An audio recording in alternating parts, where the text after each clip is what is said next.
깊이 있는 시선으로 오늘을 바라보는 뉴스퍼레이드 문을 엽니다. 오늘의 주요 뉴스 보시겠습니다. 윤석열 대통령이 오늘 국무회의에서 이번 총선 결과와 관련한 입장을 밝힐 예정입니다. 국정 쇄신 의지를 강조할 것으로 보이는데 후임 총리와 비서실장 인선을 놓고 어떤 메시지를 내놓을지 주목됩니다. 네, 국민의힘은 오늘 22대 총선 당선인 총회를 열고 총선 참패 이후 당 수습 방안을 논의합니다. 민주당은 21대 국회 내에 해병대원 특검을 반드시 처리하겠다며 여당을 압박했습니다. 오늘은 세월호 참사가 일어난 지 10년째 되는 날입니다. 10주기를 맞아서 안산과 이 진도 팽목항 등 전국 곳곳에서 추모 행사가 열려서 희생자를 추도할 예정입니다. 네, 미 공화당 대선 후보인 도널드 트럼프 전 대통령이 전직 미 대통령으로는 처음으로 형사 피고인으로 법정에 섰습니다. 성추문을 막으려고 상대에게 돈을 주고 회사 장부도 조작한 혐의인데 트럼프 전 대통령은 대선을 앞둔 정치적 기소라며 반발했습니다. 저희는 잠시 뒤에 돌아오겠습니다.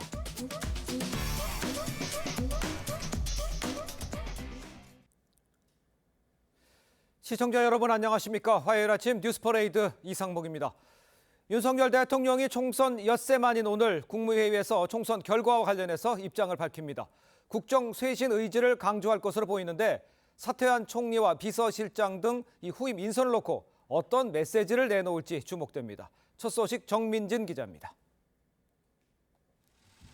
총선 결과 발표 직후 이권섭 비서실장을 통해 입장을 밝혔던 윤석열 대통령. 총선에서 나타난 국민의 뜻을 겸허히 받들어 국정을 쇄신하고 경제와 민생 안정을 위해 최선을 다하겠습니다.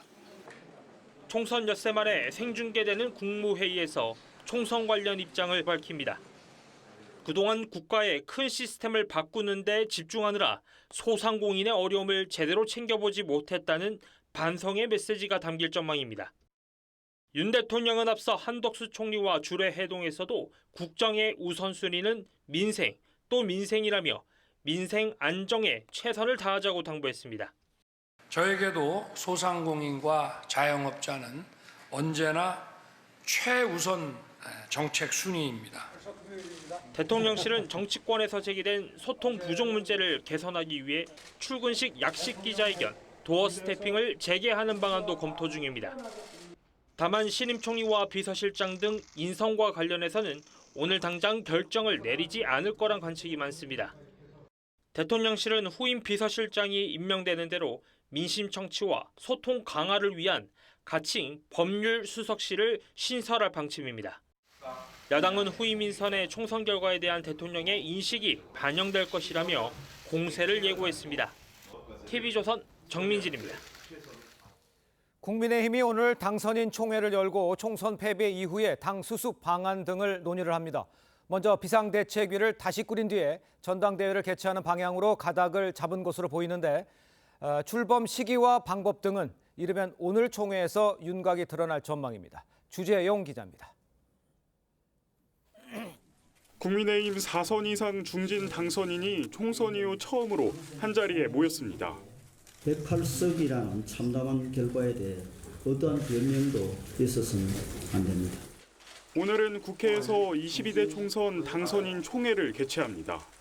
이 자리에는 국민의힘 소속 지역구 당선인과 위성정당 국민의미래 소속 비례대표 당선인이 참석합니다.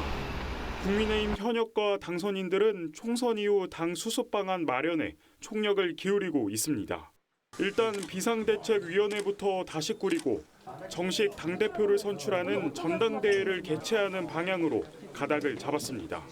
국민의힘 당규엔 전당대회를 열려면 최고위 등 협의체 의결을 거치도록 돼 있습니다.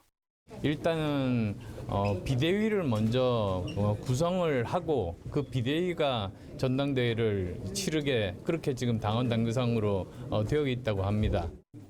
5월 말까지가 임기인 윤 권한대행이 전당대회 직전까지 비대위원장을 맡거나 당내 중진급 인사가 맡는 방안 등이 거론됩니다. 구체적인 전당대회 개최 시점이나 비대위원장 인선 등은 이르면 오늘 당선인 총회에서 윤곽이 드러날 전망입니다. TV조선 주재용입니다. 총선은 끝났지만 민주당 이재명 대표의 재판은 아직 끝나지 않았습니다. 오늘 이 대표는 대장동 의혹 재판에 출석할 예정입니다.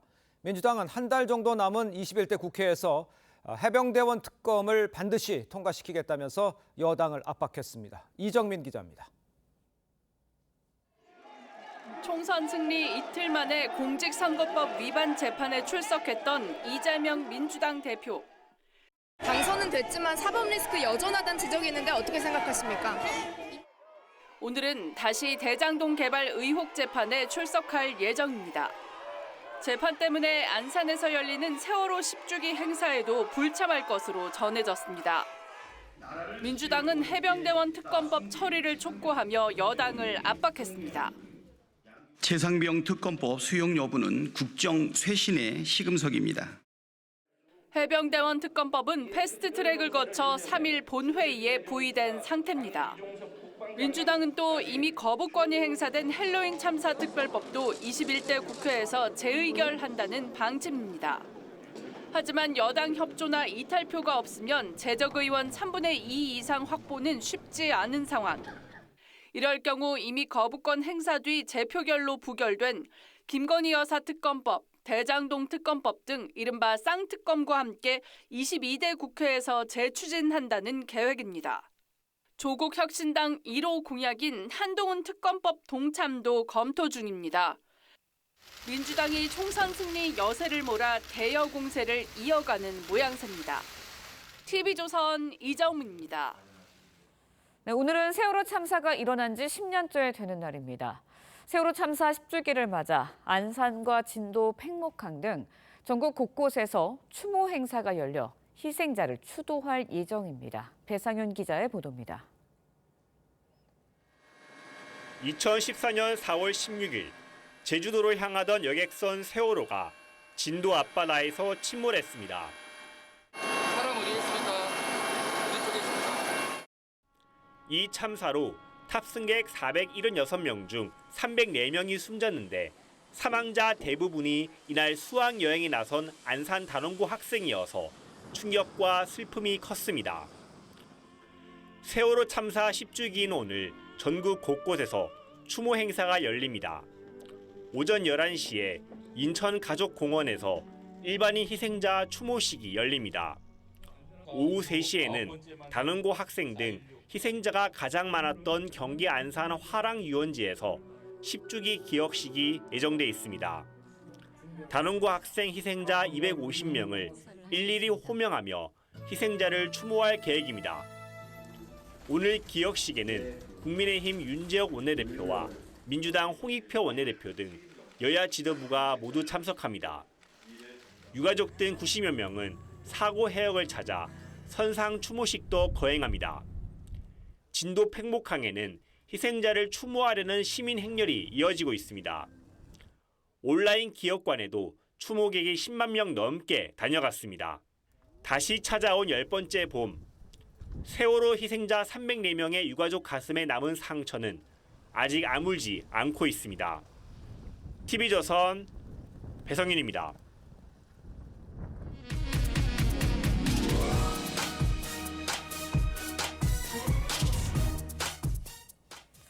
네, 앞서 전해드린 것처럼 윤석열 대통령 오늘 국무회의 모두 발언을 통해 총선 결과와 관련한 입장을 밝힐 예정입니다. 어떤 쇄신 방안을 밝힐지 또 여소야대 국회에서 야당과 협치가 언급될지 주목이 되고 있는데요. 여당은 먼저 국민이 주신 회초리를 달게 받겠다며 자세를 낮췄습니다. 영상 보고 패널들과 함께 자세한 이야기 나눠보도록 하겠습니다.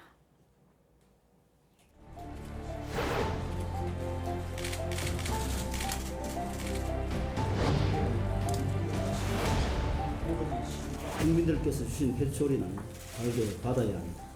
이제 우리는 국민의 신뢰와 지지를 다시 받을 수 있는 정당으로 거듭나는 여정을 시작해야 합니다. 비대위를 만들고 그다음 이제 전당대회를 통해서 제대로 된 그런 지도부를 뽑는 것, 이제 그것이 하나의 결론입니다.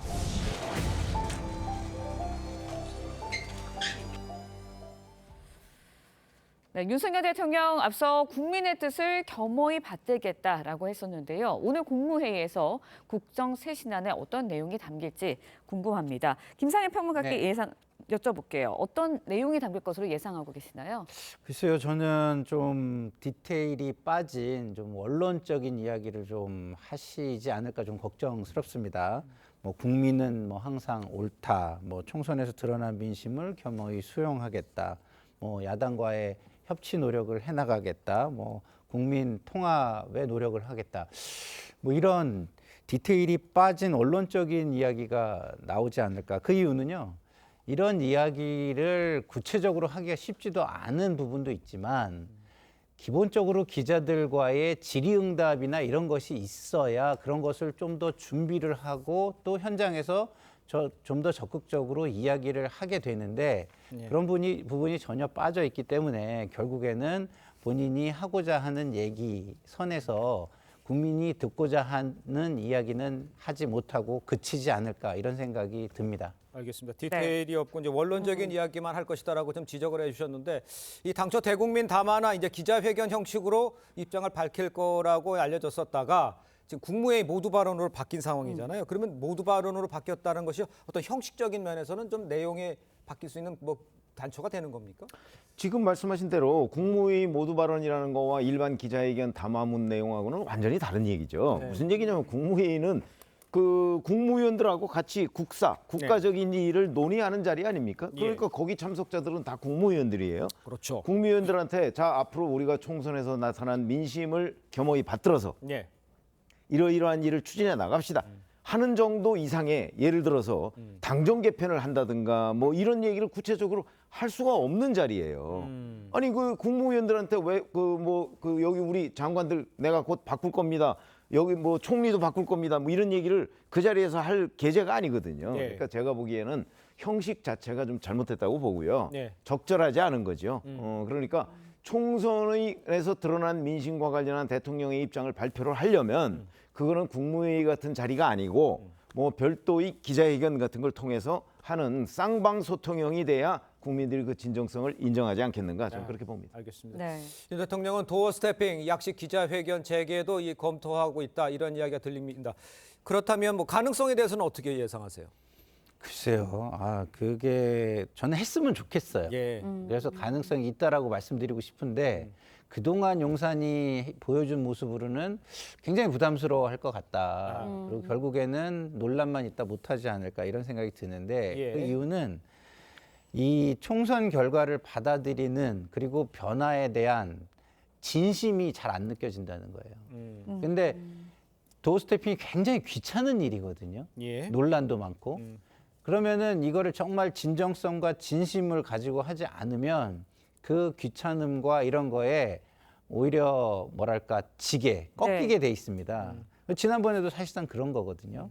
그래서 이게 일관성, 뭐 인내심, 진정성 이런 것들이 국민에게 인정받을 때 사실은 이게 굉장히 좋은 그 레거시가 될 수 있는 건데 저는 다시 좀 시작했으면 좋겠고 좀 이번에는 인내심을 가지고 끝까지 좀 진정성을 가지고 하셨으면 좋겠다 이런 바람을 말씀드리고 싶습니다. 알겠습니다. 네, 그런가 하면은 후임 총리, 뭐 비서실장 인선을 놓고도 윤 대통령의 고심이 이어지고 있는 것 같은데 일단 하마평에 오른 인사들은 뭐 난색을 좀 표하고 있습니다. 어떻게 보시나요? 지금 뭐 사실은 그 여소야대가 지난 2년에 걸쳐서 진행되고 앞으로 윤석열 대통령 남은 임기 3년도 또 더 큰 여소야대가 지금 기다리고 있거든요. 그렇기 때문에 결코 이걸 이제 일각에서 정치학적으로 얘기하면 이런 게 레임덕이라고 얘기를 할 수가 있어요. 그 상황에서 총리를 한다고 해서 과연 총리는 국회 표결을 거쳐야 됩니다. 그렇죠. 지금 민주당이 뭐 해줄 분위기가 아니잖아요. 뭐 민주당은 뭐 특정인을 해서 뭐 민심이 어쩌고 이렇게 얘기를 하지만 실질적으로 그 핵심 내용을 들어가 보면 총리 인선한 표결을 웬만하면 해주지 않고 총리가 장기 공백 상태가 될 가능성이 대단히 높아요.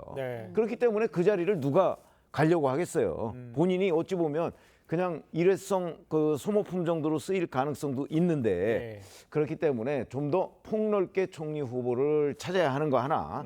다만 비서실장은 좀 달라요. 비서실장은 윤 대통령이 모르는 사람을 쓸 수가 없는 게 현실적이에요. 그러니까 윤석열 대통령과 호흡을 잘 맞출 수 있는 사람. 그건 뭐 야당에서 이 사람 해라 저 사람 해라 뭐 이럴 건 아니죠. 그렇기 때문에 비서실장과 총리 인선은 좀 다르다. 그런 점에서 본다면 어쨌든 간에 비서실장 인선을 먼저 해야 될 거 아니겠습니까? 예. 아마 비서실장 인선은 조만간에 결론을 내려야 할 것이라고 봅니다. 알겠습니다. 네.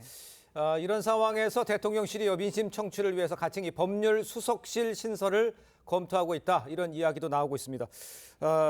그러니까 이제 사정은 좀 빠진 좀 여론 청취형 뭐 이렇게 이해를 하면 되겠습니까? 가능성은 어느 정도 보세요?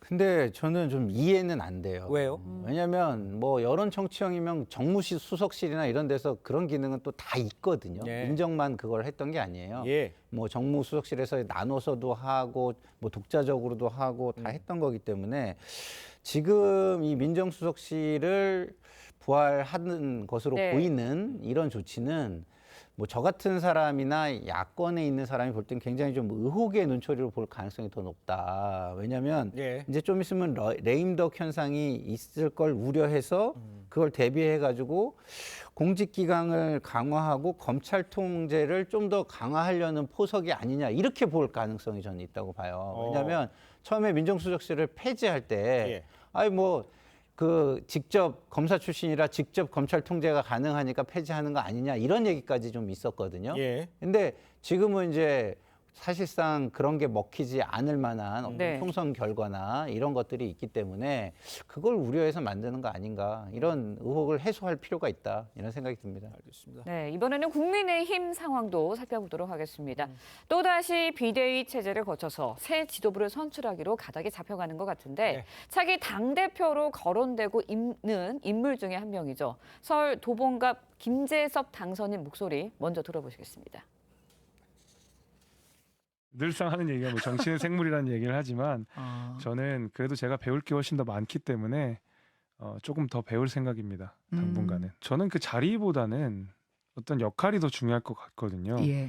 제가 그 사실 한강벨트를 제외하고 강북에서 유일하게 당선된 사람이고 그 자리가 비대위원장이냐 뭐 무슨 장이냐라고 하는 것은 중요하지 않는 것 같습니다. 네, 들으신 것처럼 아직 배울 게 많다라면서 당권 도전에는 좀 선을 긋는 듯한 모습을 먼저 보이고 있는데 비대위원장이나 뭐 당 대표도 일단은 선출을 돼야 되지 않겠습니까? 어떻게 예상을 하세요? 그렇게 되죠. 그건 결국 국민의힘 지지층이 지금의 상황을 얼마나 위기로 보느냐와 연관이 있습니다. 네. 과거에 이준석 대표를 선출할 당시에 누구도 이준석 대표의 당선을 예측할 사람이 없었어요. 그럼에도 불구하고 당선이 됐잖아요. 그러니까. 그거는 그만큼 자 이대로 가다가는 국민의힘이 연패를 벗어나지 못한다 하는 당원들의 우려가 저는 응집돼서 나온 결과라고 보거든요. 예. 자 그런데 지금 윤석열 대통령 임기는 사실은 3년씩이나 남았어요. 네. 그렇기 때문에 앞으로 대선까지도 3년 남은 거 아니겠어요? 그렇습니다. 이 3년 동안이 과연 그 36살짜리 당대표를 세워야 할 만큼 위기가 심각하냐? 아니면 그 뭐 내년이나 후년쯤에 그 어떤 정권 재창출 플랜을 가동해도 되는 거냐 하는 부분에서 지금 그 국민의힘 당원들 또는 지지층이 어떤 결정을 하느냐에 달려 있는데 네네. 제가 보건대는 뭐 이준석 전 대표 당선 때와 지금의 위기의식에 약간의 차이가 있다고 봐요. 왜냐하면 그때는 야당이었고 지금은 어찌됐든 간에 집권당이고 어찌됐든 윤석열 대통령이 뭐 갑자기 물러갈 상황 같은 건 벌어지지 않을 거라고 저는 보거든요. 예. 아마 그런 점 때문에 현재 그 김재섭 당선자에 대한 이 대표를 맡아야 된다는 수요 네네. 그 자체가 이준석이라는 정치인이 대표를 맡을 때의 상황과 좀 다르지 않은가. 아마 국민의힘 그 지지층도 그렇게 판단할 것이라고 저는 짐작을 합니다. 알겠습니다. 네. 자 그렇다면은요. 어제 이제 중진 간담회에서 이제 당분간 비대위 체제로 당을 이끌어가기로 뜻을 모았습니다. 새 비대위원장 누가 맡을지 또 어떤 성격이 될지 당선인 총회에서 좀 더 논의를 거칠 것으로 보이는데 예상은 어떤 식으로 하십니까 지금? 그러니까 이게 새 비대위의 성격은 일단은 기본적으로 이번 총선의 민심을 분석하고 그다음에 차기 지도부가 어떤 지도부가 좀 들어오면 좋을지에 대해서 사전 준비를 해주는. 그럼 전대위 준비 정도로 예. 그러나 그냥 단순 준비는 아니고 네. 일정 정도는 민심을 수용하는 모습을 내지는 혁신을 좀 하려고 변화를 하려고 하는 좀 의지를 가지고 준비하는 그런 정도는 돼야 되지 않을까 이런 생각이 들고요. 그런 부분을 좀 잘 할 수 있는 그러니까 민심을 조금 더 좀 예민하게 좀 이렇게 관찰하고 모니터하고 그러면서 당의 어떤 혁신을 좀 더 중요하게 생각하는 그런 비대위원장이 들어와야 그나마 그런 일을 할 수 있지 않을까 이런 생각이 듭니다. 알겠습니다. 네, 그런가 하면 일각에서는 한동훈 전 비대위원장이 차기 당권을 도전할 수도 있지 않냐라는 이야기도 나오고 있습니다. 가능성 어느 정도라고 보세요? 글쎄 한동훈 비대위원장, 전 비대위원장은 사실은 이번 총선 참패의 책임을 오롯이 내 책임이다라고 하면서 물러난 사람이에요. 예. 저는 뭐 한동훈 전 비대위원장의 책임이 윤석열 정부 심판론처럼 그렇게 크지는 않다고 봅니다. 그러나 그렇다고 책임을 면할 수는 없어요. 네. 그런 상황에서 지금 한 두어 달쯤 뒤면은 이제 네. 뭐 전당대회가 있을 가능성이 있는데 그렇죠. 거기에 지금 출마를 한다? 저는 출마한다는 그런 결단을 내릴 가능성도 크지 않고 출마한다고 해도 당선이 안 될 가능성이 저는 더 크다고 보기 때문에 예. 한동훈 전 위원장이 그걸 모르렸거든요. 저는 한동훈 전 비대위원장의 재등판 가능성 뭐 이거를 점치는 여러 언론 보도가 나오고 예. 있지만 그거는 잘못 짚은 것 아닌가 이렇게 판단이 됩니다. 알겠습니다. 네. 자, 이런 상황에 최근 들어서요. 홍준표 대구시장이 연일 한동훈 전 위원장을 향해서 비판 발언을 쏟아내고 있습니다. 한 전 위원장의 측근인 김경률 전 비대위원이 날선 반응을 보였죠. 직접 들어보겠습니다. 저 개인적으로도 이걸 반응을 해야 되나. 홍준표 시장의 일련의 증상들에 대해서 내가 굳이 얘기할 필요가 있을까? 저건 강영욱 씨가 답변을 하는 게 제일 맞을 것 같은데. 대통령 강영욱 씨? 예. 차기에 대한 어떤 고려성 그리고 경쟁자다 이런 것 아니겠습니까? 그것 말고는 저로서는 생각되는 것이 없습니다. 그러니까 이제 반려견 훈련사 강영욱 씨를 언급했지만 네. 이제 개 이야기가 이제 중심이 네. 돼버렸다는 상황이잖아요. 이걸 어떻게 이해해야 되겠습니까? 그러니까 저는 뭐 좀 참다 터진 거 아닌가 이런 누가 생각이 참다 들어요. 터진 겁니까? 김경률 김경률 비대위원이. 예. 그렇지만 그럼에도 불구하고 국민들이 듣는 공개적인 장소, 공개적인 매체를 통해서 이야기할 때는 조금 더 내가 공인이 됐다. 공인이 아니더라도 그 순간만큼은 공인이 됐다라는 자세로 이야기를 하는 게 저는 좋다고 생각하거든요. 예. 그래서 김경률 비대위원의 발언도 좀 너무 나갔다 이런 생각이 좀 드는데 저는 홍준표 대구시장께서는요 시정에 좀 집중해 주셨으면 좋겠어요. 저는 이렇게 말을 하시고 또 표현하시고 하는 것들을 보면 가끔가다 이분이 본인은 좀 다른 계급에 속한 또 뭐 좀 약간 본인만 좀 높은 위치에 있는 사람으로 생각하시는 거 아닌가 이런 가끔 슈퍼 꼰대 저기 모습을 보는 것 같아서 저는 안타깝습니다. 알겠습니다. 네. 거칠지만 할 말은 했다라고 보십니까? 아니면 한동훈 위원장이 하는 게 안 나는 게 맞는 거라고? 아니 김경률 전 비대위원의 반응이 왜 나왔을까요? 홍준표 대구시장이 먼저 한동훈 비대위원장을 뭐 거의 입에 담지 못할 개라고 그랬잖아요. 개는 아니고 개.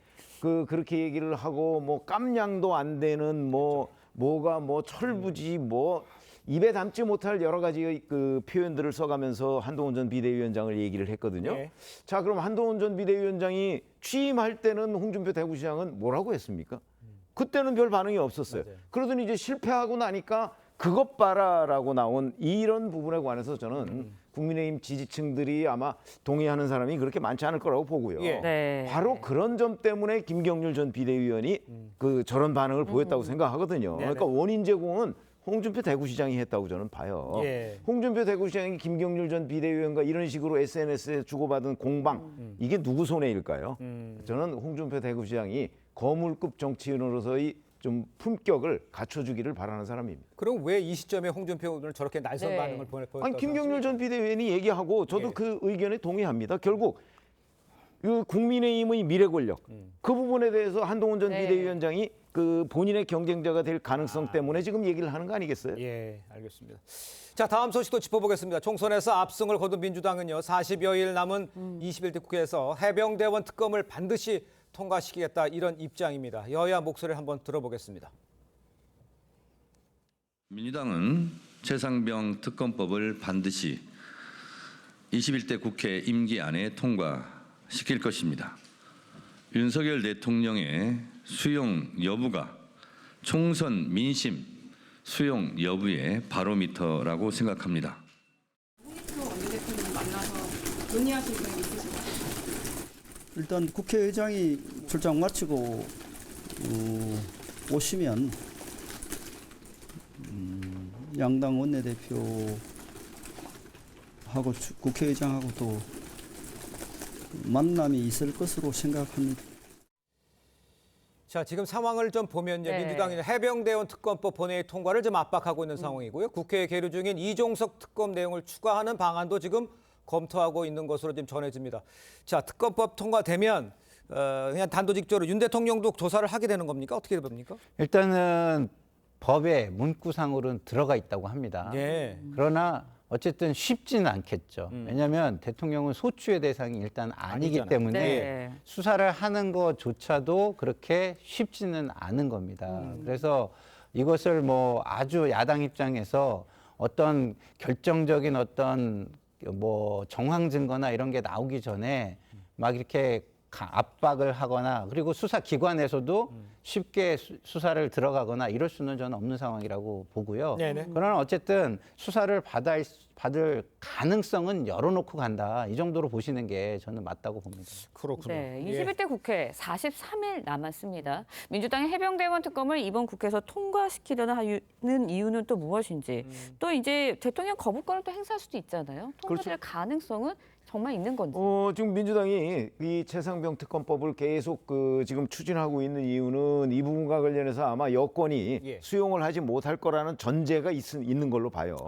거기다가 정치 공세성도 있고요. 네. 더군다나 이종섭 전 주 호주 대사 여기 피의자로 지금 네. 있지 않습니까? 네. 예. 그러나 기본적으로는 사실은 여권이 이에 대한 대응을 저는 잘못했다고 봅니다. 이 최상병 특검법에 관해서 이게 이제 직권남용이거든요. 수사를 방해했다 뭐 이런 건데 네. 여권 사람들을 취재해 보면 이 문제가 검찰로 넘어갔을 때 실질적으로 과연 유죄가 나올 만한 일이냐 하는 데 대해서 굉장히 회의적이에요. 예. 그러면 사실 과감하게 이걸 받아가면서 돌파할 수도 있었는데 자꾸 방어 위주로 나가다 보니까 여기까지 온 것 아닌가. 그러니까 정치 공세에 밀린 거죠. 그런 점에서는 아마 용산 대통령실이나 이런 데서도 지금 야당이 계속 밀어붙이겠다고 하면 뭐 이미 이제 선거 끝났습니다. 예. 그리고 다음 선거는 2년 뒤에 있습니다. 네. 그러니까 용산 대통령실로서도 이 문제에 관해서 저는 정면 돌파할 가능성도 남아 있다고 보기 때문에 예. 좀 아까 윤재호 원내대표 얘기했듯이 국회의장 외유에서 돌아오면 네네. 여야 원내대표 간에 해서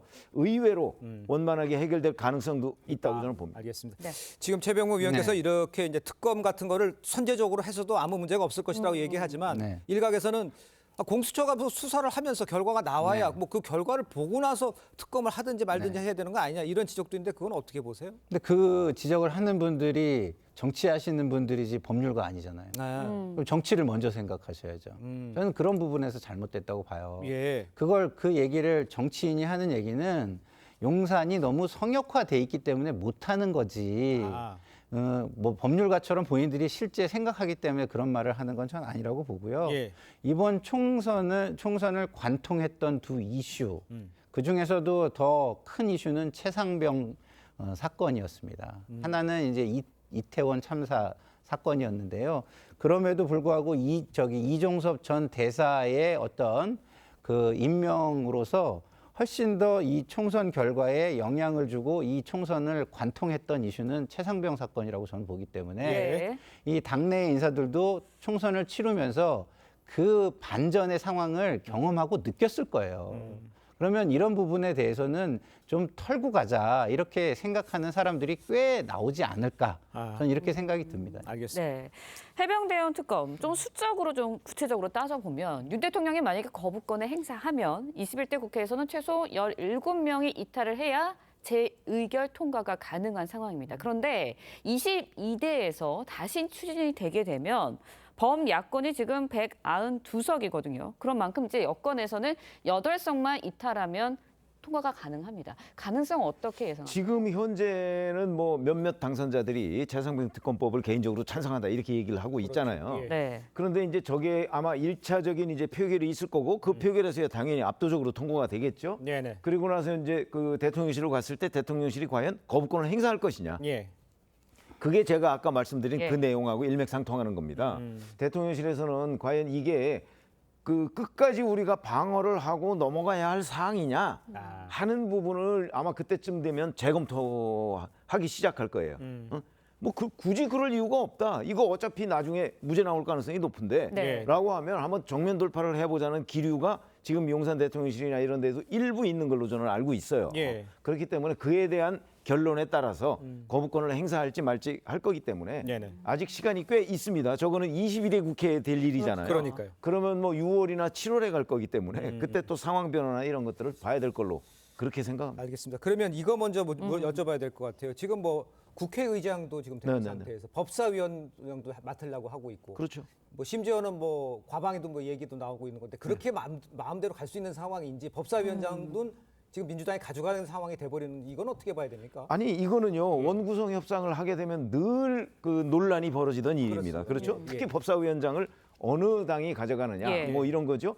만약에 그 이번에도 그 국민의힘이 법사위원장을 우리가 꼭 해야 되겠다라고 한다면 네. 아마 민주당 용납하지 않을 거요. 그러면 뭐 숫자로 밀어붙이지 않겠습니까? 그러면 이제 지난 4년 전 상황하고 똑같이 똑같겠네요. 국민의힘이 또 그럼 우리 하나도 안 할 테니까 원구성 그 민주당 혼자 다 네. 하세요. 그렇죠. 라고 할 가능성도 있고 예. 그럴 경우라면 보통 민주당이 우리 그러지 말고 협상해서 같이 합시다 이럴 텐데 4년 전의 민주당은 그렇게 하지 않았습니다. 네네. 그냥 자기들이 다 해버렸어요. 예.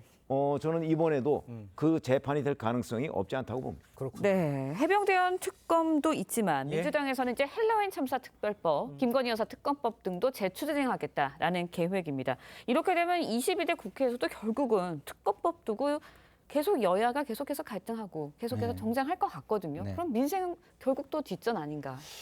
그러니까 이거를 여당이 방어하려고만 하면 그렇게 될 것 같아요. 근데 적당히 받아줄 거를 받아주면서 가면 야당이 그렇게 할 수가 없죠. 예. 그게 계속 강공만 하겠습니까? 국민은 이번 총선 민심에서도 그 민심을 보여주셨지만 예. 한쪽이 절대적인 권력을 독점하는 거는 우리는 원하지 않는다라는 거를 보여주신 거예요. 근데 예를 들어서 국민이 동의하지 않는 특검을 계속해서 과도하게 밀어붙인다. 당연히 역풍이 불겠죠. 근데 여당이 국민이 어느 정도는 이번 총선을 통해서도 보여준 민심을 수용하지 않고 모든 특검을 막으려고만 든다면은 네. 제가 볼 때는 강대강 힘으로 부닥치는 정쟁의 22대로 출발하고 정쟁의 22대 국회로 끝날 가능성도 배제하기는 좀 어려운 겁니다. 알겠습니다. 자, 다른 소식도 하나 좀 예. 짚어보죠. 쌍방울 대북 송금 의혹으로 재판 중인 이화영 전 부지사가요. 검찰 회유 의혹을 제기하면서 논란이 커지고 있습니다. 이재명 대표는 총선 뒤 첫 회의에서 이 전 부지사의 주장에 힘을 실었습니다. 직접 들어보겠습니다. 구속 수감자들이 검찰청에 불려와서 다 한 방에 모여가지고 술 파티를 하고 연어 파티하고 검찰이라고 하는 데가 어떻게 이런 동네 건달들도 하지 않는 짓을 심각한 일입니다. 이게 그냥 있는 징계 사안이나 잘못이 아니라 국기문란 사건입니다. 이게. 그러니까 이제 저 상황이 과거에도 저런 얘기가 좀 있기는 했습니다만 이재명 대표가 직접 언급하니까 이게 과세하는 듯한. 왜 그러냐면 예. 저게 이화영 전 경기도 평화부지사가 총선 전에 주장했던 내용이에요. 그러니까요. 그런데 아무 기자들도 저걸 쓰지 않았는데 네. 기사화하지 않았어요. 왜 기사화하지 않았을까요? 너무나 황당한 주장이고 근거가 없는 일방적인 주장이기 때문에 기사화하지 않았는데 네. 특정 매체가 저걸 기사화했어요. 근데 그걸 전혀 또 다른 매체들이 확인해 보니까 이게 근거가 좀 희박하니까 네네. 안 썼어요. 근데 이재명 대표가 총선 끝나고서 지금 얘기를 하고 있는 네. 거거든요. 저는 저런 문제야말로 정말 이재명 대표의 말대로 국기문란이라면 국기문란 같은 거야말로 특검을 해야 되겠죠. 왜냐하면 저건 뭐 검찰총사 내에서 이루어진 일이니까. 예. 그러니까 검찰한테 수사 맡기면 안 될 거 아니겠습니까? 저는 한번 누군가는 나서서 여야가 합의하에 저 문제에 대한 뭐 수사를 하든 진상조사를 하든 한번 좀 해봤으면 좋겠다. 예. 저는 저게 이화영 전 부지사의 일방적인 주장이고 거짓이라고 믿습니다. 왜 그러냐면 불가능한 일이기 때문에 그렇습니다. 예. 검찰청사에 구속 피의자 둘이 와서 술 먹고 뭐 그 중에 한 사람이 다른 한 사람을 해유했다. 예. 이거는요 우리의 시스템상으로는 불가능한 일입니다. 알겠습니다. 네, 불가능한 일이라고까지 네. 표현을 해주셨거든요. 예. 어떻게 보세요? 그러니까 불가능한 일이 일어났다면 국민들 입장에선 또 이게 나라냐 이렇게 보시겠죠. 그래서 저는 민주당이 너무 과도한 주장을 하게 되면은 역풍이 어마어마할 수 있다 그렇게 생각해요.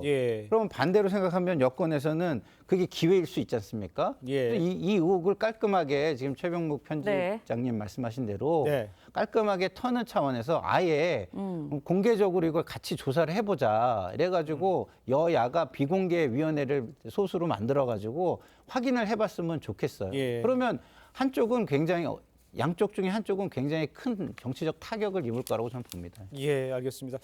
그 이재명 대표가 사실처럼 그렇게 말한 것에 대해서는 어떻게 이해를 해야 됩니까? 확인이 안 된 상황에서. 아니 그러니까 이재명 대표는 정치 공세를 하고 있는 거죠. 이화영 전 부지사와 어찌 보면 운명적으로 좀 엮여 있어요. 도지사와 부지사 관계 아니었습니까? 그리고 이화영 전 부지사 6월 7일이면 1심 선고 나와요.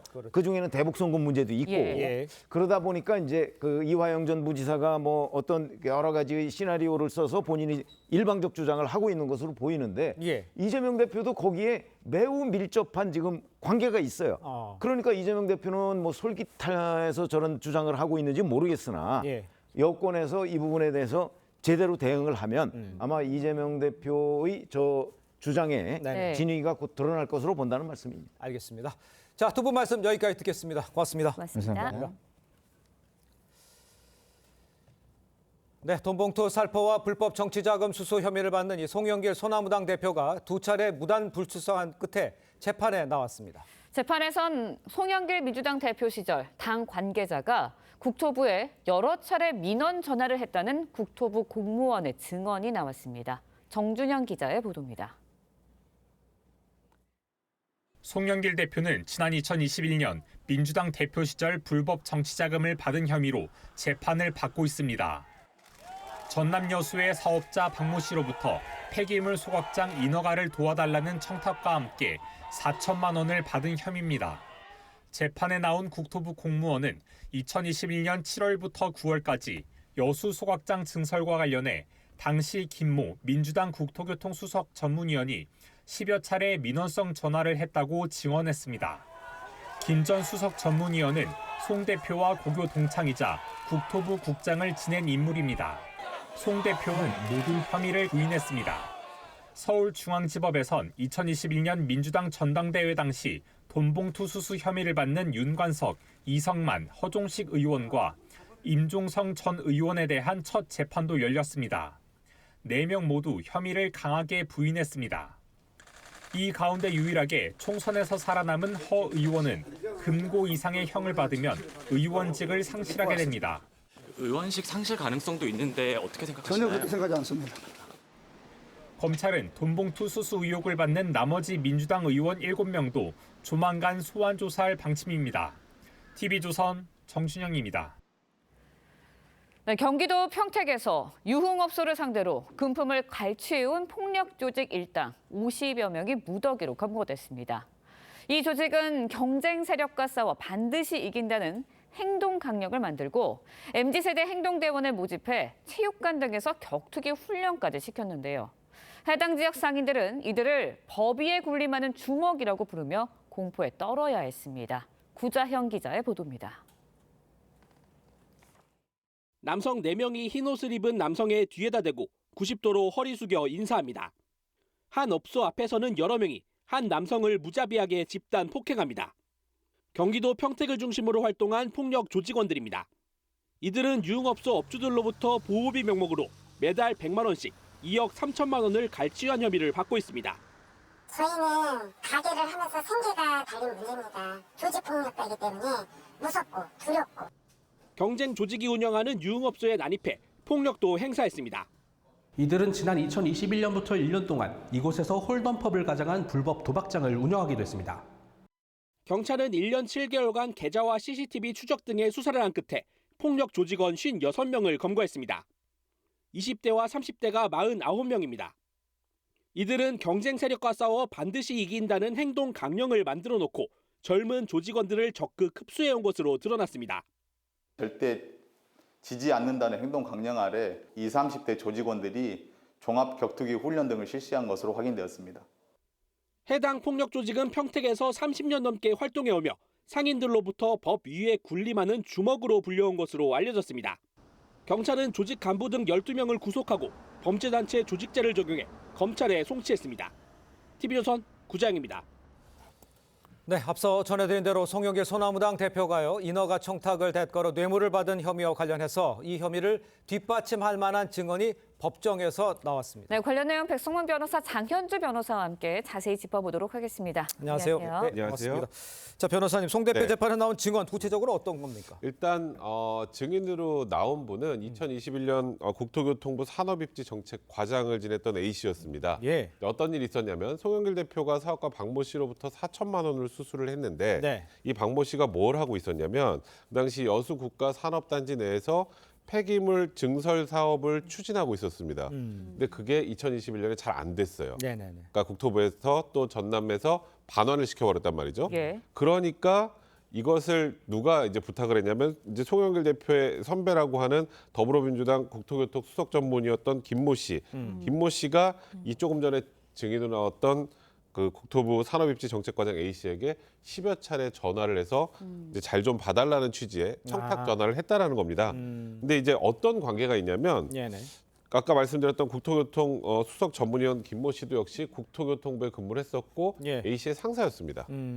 그러니까 쉽게 말하면 전관 같은 의미죠. 그러네요. 그러니까 그런 의미로 전화를 했고 잘 봐달라는 취지의 청탁을 했다라는 것이 어제 증언의 내용입니다. 그렇군요. 네, 일단은 송영길 대표 측에서는 뭐 외압은 없었고 일반적인 내용을 그냥 질의했을 뿐이다 이런 입장이거든요. 그렇습니다. 반박하고 있는데요. 네. 송 대표 측에서는 그러니까 김전 수석 전문위원이 일반적인 내용을 질의했을 뿐인 것이고 외압을 행사하거나 또는 뭐 지위를 이용해서 실제적인 영향력을 행사한 사실은 없다라고 지금 주장을 하고 있습니다. 예. 특히 송영길 대표도 직접 신문을 할 수가 있었는데 네. 신문 기회를 얻어서 김 씨가 아니라 누구라도 행정 절차에 의문이 있다라고 한다면 부처에서 대답해 주는 게 당연한 거 아니겠냐라고 일단 지적하기도 했습니다. 예, 네. 그렇군요. 그런가 하면 어제 돈봉투 의혹으로 기소된 민주당 전형직 의원들의 첫 재판도 열렸습니다. 네. 백성만 변호사님, 돈봉투 수수 혐의 전면 부인한 거죠, 일단? 네, 지금 전부 다 부인했습니다. 네. 이성만 전 의원 같은 경우도 지금 일단은 윤 의원으로부터 300만 원 돈봉투 받은 거 그런 적 없다 일단 부인을 했고요. 그다음에 이정근 전 사법부 총장을 통해서 두 차례 100만 원, 1,100만 원 이렇게 교부받은 것에 대해선 정확히 기억은 못하지만 받은 건 인정하지만 본인은 단순 전달자였다. 예. 이런 취지로 사실상 부인을 했고요. 네네. 그리고 허종식 의원, 임종성 예. 전 의원 아까 조금 전에 들어가는 모습도 보셨을 테지만 300만 원에 든 돈봉투 건네받은 적 전혀 없다 이렇게 혐의를 전면 부인한 상황입니다. 예, 그렇군요. 그 돈봉투 전달자로 지목된 윤관석 의원 돈봉투를 전달한 적이 없다면서 이 검찰의 추가 기소가 무효다 이런 주장을 폈습니다. 윤 의원의 이런 주장을 펼치는 이유는 어디서 찾을 수 있습니까? 그러니까 이게 좀 애매한데요. 예. 그러니까 쉽게 말해서 6천만 원을 받고 그걸 돈봉투 20개로 나눠서 나눠줬다라는 것이 이제 윤관석 의원의 혐의인데 네. 일단 6천만 원을 수수한 혐의로 일단 기소가 됐고 거기에 대해서 1심에서 징역 2년이 선고됐습니다. 네. 그래서 지금 일단은 구속 상태로 재판을 받고 있는 건데 여기서 이제 소위 말해서 이 돈봉투 20개를 나눠준 혐의로 추가 기소된 거거든요. 근데 윤관석 의원은 아니 그거 저번 그 6천만 원 받은 거에다 포함되어 있는 혐의인데 이걸 왜 또 추가 기소하느냐. 그러니까 이건 잘못됐다라는 것이고 그리고 이게 좀 애매합니다. 그럼 자기가 6천만 원을 다 가졌다는 건지 그러네요. 나눠주지도 않았다는 건지 그건 잘 모르겠는데 그래서 주장을 유심히 보면 이렇게 되어 있습니다. 공소장에 기재된 일시와 장소에서 돈봉투를 주진 않았다. 그러니까 다른 데서 줬다는 소릴까요? 그러니까 이거는 일단은 부인하고 있습니다만 좀 다소 애매한 그 부분인 건 사실입니다. 그렇군요. 네, 일단 예. 재판부는 다음 달 20일에 강래구 전 한국수자원공사 상임감사위원 증인으로 소환할 예정입니다. 어떤 부분을 집중적으로 물어보게 되는 걸까요? 아무래도 강래구 전 감사 같은 경우에는 예. 이 돈봉투 수수 의혹과 관련해서 핵심적인 사람이라고 볼 수 있습니다. 네네. 그렇기 때문에 증인으로 불러서 여러 가지들 물어보게 될 텐데요. 특히 이제 윤관석 의원의 지시 권유로 6천만 원을 마련해서 300만 원씩 이제 봉투 20개를 만들어서 전달했다 이런 혐의로 이미 유죄 판결을 받았거든요. 네네. 그렇기 때문에 그 전달 과정에서 돈봉투를 수수한 의원들에 대해서 혹시 아는 바가 있는지 그런 부분들을 집중적으로 추궁할 것으로 예상됩니다. 지금 이 검찰이 돈봉투 의혹 관련해 수사에 속도를 낼 것이다. 이런 지금 전망도 사실 나오고 있습니다. 향후 어떤 점이 수사에서 변수가 될 수 있는 건가요? 일단은 지금 6천만 원을 윤관석 의원이 받아서 봉투 20개로 나눠줬다라는 것까지는 어느 정도 지금 이제 법원에서도 정리가 좀 된 것 같은데 그럼 이 수수한 의원들이 있겠죠. 네. 그 수수한 의원들을 소환해서 조사를 해야 되는데 총선 전에는 이게 자칫하면 검찰이 정치에 개입하는 것으로 보일 수 있어서 소환을 좀 미뤘단 말이에요. 예. 일단은 앞으로 이제 소환 조사가 진행이 될 텐데 문제는 이번 총선 결과죠. 예. 총선 결과가 너무 야당의 압도적인 승리로 돼 있는 상황이기 때문에 검찰이 좀 내부적으로 부담감을 느낄 수 있다라는 분석이 나오고 있습니다만 사실 그거는 그거고 수사는 수사죠. 그렇죠. 나눠서 해야 되지 않을까 싶습니다. 알겠습니다. 네, 좀 더 지켜봐야 할 것 같고 다음 이야기도 해보도록 하겠습니다. 경찰이 어제요 허경영 국가혁명당 명예대표의 종교 시설을 압수수색했습니다. 근데 내용이 뭐 허 대표가 신도들로부터 고소를 당했는데 이게 어떤 내용이에요? 네, 어제 일단 그 허경영 대표의 어떤 종교시설이라고 할 수 있는 하늘궁과 그리고 종로구에 있는 강연장이 경찰로부터 압수수색을 당했는데요. 혐의가 공중 밀집 장소 추행 혐의입니다. 그러니까 이제 허 대표의 신도 한 20명 정도가 고소를 한 건데요. 그러니까 뭐 에너지 치유다라고 불리는 어떤 의식이 있는데 그 의식을 통해 여성 신도들에 대해 신체 접촉을 했다라는 의혹입니다. 이렇게 뭐 무릎에 앉도록 한다든지 아니면 본인이 신체에 손을 대면 뭐 아픈 곳이 낫는다라는 취지의 주장을 하면서 의식들을 행해졌다라고 하고요. 이런 의식을 할 때마다 약 10만 원 정도 가량을 또 돈을 지불했다라고 합니다. 특히 이제 한국 층에서는 이런 의식을 하기 전에는 뭐 영상이라든지 녹음을 금지하도록 했고 이런 부분에 대해 앞으로 문제 제기를 안 하겠다라는 서약서까지 받았다라는 주장이 나오고 있습니다. 예, 지금 언급해 주신 대로 이제 서약서 있고요. 그다음에 영적 에너지를 준 이 행위다였다는 거 아니겠어요? 혐의를 부인하고 있는 거잖아요. 이 주장은 어느 정도 받아들여질까요? 그러니까 일단은 구체적 행위를 저희가 정확하게 확인할 수 있는 게 없습니다만 이제 고소인들의 주장에 따르면 뭐 성추행을 당했다는 취지거든요. 사람들 많은 곳에서. 그러니까요. 결국 여기에 동의가 있었느냐가 중요하겠죠. 지금 허경영 총재 측에서 얘기하는 것. 근데 동의라는 것도 성추행을 동의하는 것 자체는 무효입니다. 그거는. 성추행 행위를 동의하는 것. 이게 뭐 치료라면 또 모르겠지만. 근데 그래서 저 동의의 효력의 문제도 이제 어느 정도 좀 확인을 해봐야 될 것 같고요. 일단은 구체적인 추행 행위가 어떤 것인지 그리고 그게 보통 통상의 사람이라면 받아들일 수 있는 수준인지 아닌지에 대한 부분이 굉장히 중요하지 않을까 싶습니다. 알겠습니다. 자, 두 분 말씀 여기까지 듣겠습니다. 고맙습니다. 고맙습니다. 감사합니다.